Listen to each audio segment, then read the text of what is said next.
Baada ya kuvuta ni kuvuta kwenye mitandao ya kijamii kati ya Diva the Boss na baadhi ya watangazaji wa kituo cha Wasafi. Utakumbuka Diva naye alikuwa ni moja ya miongoni wa wafanyakazi au watangazaji wa hapo Wasafi. Lakini Diva the Boss ameweza kumwandikia barua waziri mkuu. So barua hiyo ilikuwa inasomeka hivi: Mheshimiwa Waziri Mkuu Mwigulu Nchemba, akaja akamtagi, naandika barua hii nikiwa na imani na dhamira yako ya kutetea haki za wananchi. Mimi ni Diva Gisele Malinzi, Media Personality Award winning in Africa based in radio. Nimefanya kazi Wasafi Media kwa miaka 5. Nimekuwa mtangazaji senior kwa miaka 18 sasa. Naheshimu sana taaluma yangu sababu hii brandi nimeipambania sana.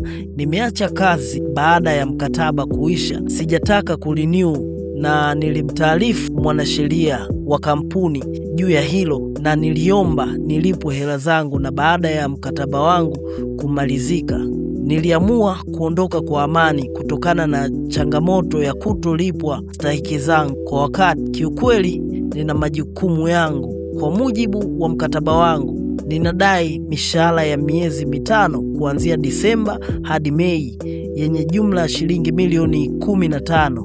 Hizo ni nje ya hela za NCCF, fedha ambazo hadi leo sijalipwa. Kimkataba natakiwa kulipwa hiyo hela badala ya kushughulikiwa madai yangu. Nimejikuta nikishambuliwa na kuchafuliwa hadharani kupitia baadhi ya vipindi vya kituo hicho, video na komenti za wafanyakazi, na hiyo show imefutwa. Wamenitengenezea zengwe na nimeonekana kama muongo na mtu mwenye nia mbaya, ilhali ninachodai ni haki yangu ya msingi kama mfanyakazi. Nina ushahidi wa madai yangu na ninafahamu kuwa sipo peke yangu mwenye changamoto kama hizi, ingawa wengi wanaogopa kuzungumza.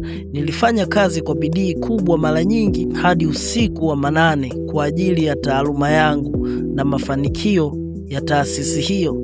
Nilipoamua kuondoka, nilitaka kufanya hivyo kwa amani. Sikutarajia kuwa madai yangu ya mishahara yangekuwa chanzo cha mashambulizi dhidi yangu.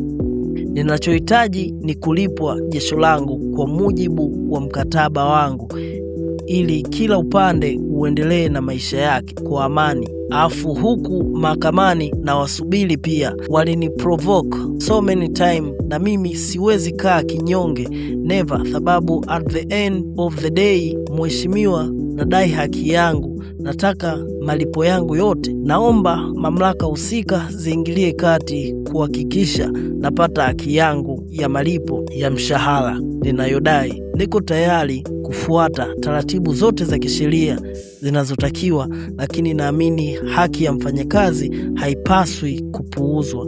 Haki ya mtu haipotei. Kwa heshima, Diva Gisele Malinzi, Media Personality Tanzania. So hivyo ndivyo alivyokuwa amemaliza mwanadada Diva the Boss barua hiyo akiwa amemwandikia waziri mkuu. So ipo hivyo, tuone nini ambacho kitaendelea. Basi nikukumbushe wewe mdau wangu, usiache kusubscribe, kulike, comment na kushare. Ciao.